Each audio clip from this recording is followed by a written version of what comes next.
En effet, voici, de façon méthodique, le but des Occidentaux et comment ils l'orchestrent et le matérialisent au quotidien contre l'Afrique et le peuple noir tout entier depuis des siècles. Ils s'assurent avant tout, en permanence, que nous ne nous unissions jamais, et le moyen le plus simple d'y arriver est de nous maintenir divisés sur les bases ethniques, tribales et religieuses. Quand nous parlons de vouloir nationaliser les ressources de nos pays, ils prennent soin de faire échouer cette initiative de manière à faire en sorte que cela serve de leçon pour tous, et que toute tentative dans ce sens soit définitivement écartée à l'avenir. Il faut éteindre définitivement l'esprit d'initiative en tout un chacun qui qu'il soit et où qu'il soit. Quand nous essayons de nous unir et d'unir l'Afrique, ils éliminent très vite les porteurs de l'idée avant qu'elle ne se propage. Lorsque nous commençons à vouloir travailler ensemble, ils nous rappellent les griefs passés, ravivent nos vieilles blessures les uns avec les autres. Ils financent les mouvements séparatistes ou les rébellions pour maintenir et amplifier nos différents frontaliers. Ils s'assurent qu'à chaque fois que nous faisons un pas en avant, que nous en fassions deux en arrière, parce que beaucoup occupés à nous battre entre nous. Ils nous font installer des dirigeants qui servent leurs intérêts, mais pas nos intérêts.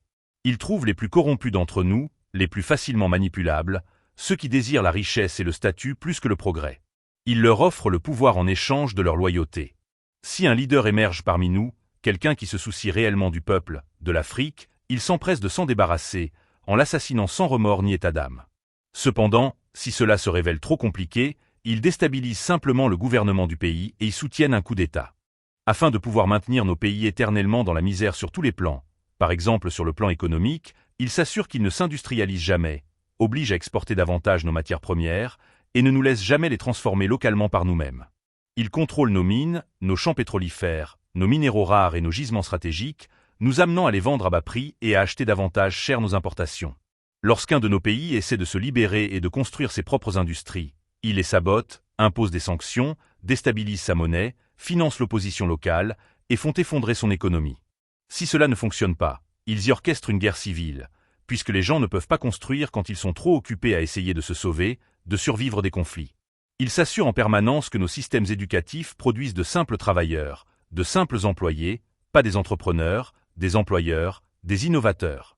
Ils nous enseignent des histoires qui glorifient davantage nos oppresseurs, nos colonisateurs, les esclavagistes, et nous font croire que nos cultures sont primitives, que nos ancêtres étaient des sauvages, que notre avenir exige de l'approbation étrangère. Ils nous entraînent à mémoriser pas à penser de manière critique, et gardent nos meilleurs ou plus brillants en les amenant à errer à la recherche d'opportunités chez eux, à l'étranger, et nous font rêver de quitter l'Afrique plutôt que d'y rester et de la bâtir.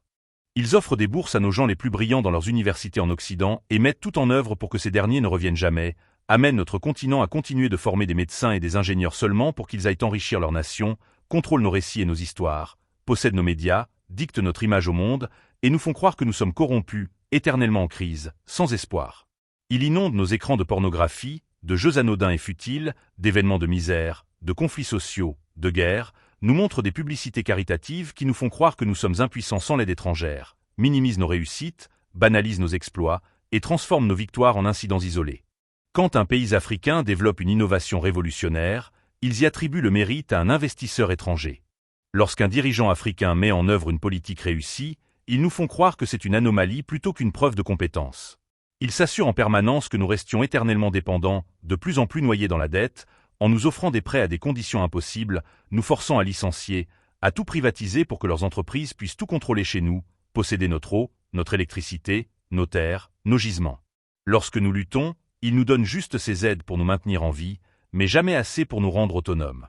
Ils utilisent des œuvres de charité pour créer une culture de dépendance plutôt que de résilience, et nous font croire que l'intervention étrangère est indispensable, que nous ne pouvons jamais résoudre nos propres problèmes par nous-mêmes sans leurs aides.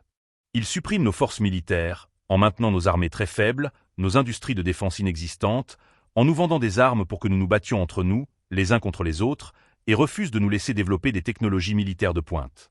Lorsqu'un de nos pays essaie de construire un système de défense solide, il accuse d'être une menace pour la stabilité, s'assure que nous ayons toujours besoin de casques bleus étrangers, de bases militaires étrangères, de conseillers étrangers contrôlant notre sécurité. Ils gardent nos pays vulnérables à l'invasion, aux coups d'État et à l'ingérence étrangère. La formule est simple. Ils nous divisent, nous corrompent, nous exploitent, nous désinformant, nous contrôlent, et nous maintiennent en train de nous battre entre nous, les uns contre les autres. Ils nous amènent à rechercher les solutions à nos problèmes à l'extérieur, chez eux, et s'assurent toujours de nous garder pauvres, dépendants, en insécurité, convaincus que chaque tentative de nous en libérer rencontre une résistance si forte que les générations suivantes n'y trouvent plus la nécessité d'essayer à nouveau. Projets et programmes de développement, projets et programmes de partenariat, projets et programmes de coopération internationale, Agence internationale de développement, Programme des Nations Unies pour le développement, Fonds des Nations Unies pour le développement, Objectifs du millénaire, Aide au développement, Développement solidaire, Programme de lutte contre la pauvreté, Stratégie de réduction de la pauvreté, Sommet de la francophonie, etc. sont de simples distractions qui nous privent de penser nos propres progrès et nous éloignent du progrès, en asphyxiant et en éteignant à petit feu nos capacités d'initiative et d'autonomie, avec pour seul but, en demeurer éternellement dépendants. Ils en font principalement leur raison d'être sur cette terre, et n'ont jamais de réels projets de prospérité, mais des projets pour bloquer les progrès des autres peuples. Comme on peut le voir, la vraie question n'est plus de savoir qui et comment asphyxie-t-il l'Afrique en empêchant son progrès, mais plutôt comment amener l'Afrique à briser ce cycle en se libérant de manière flegmatique et irréversible de ces bassesses primaires de l'autre temps dont ils sont eux-mêmes devenus esclaves. Le Noir et l'Afrique sont presque complètement éteints sous le poids permanent de ces ignominies occidentales de rare degré d'absurdité, sans s'en libérer depuis toujours, puisqu'ils ont été enfin entièrement programmés mentalement à faire tout contre eux-mêmes, au seul profit de leur maître et exécutent à la lettre, à la perfection, tout ce qui leur est demandé.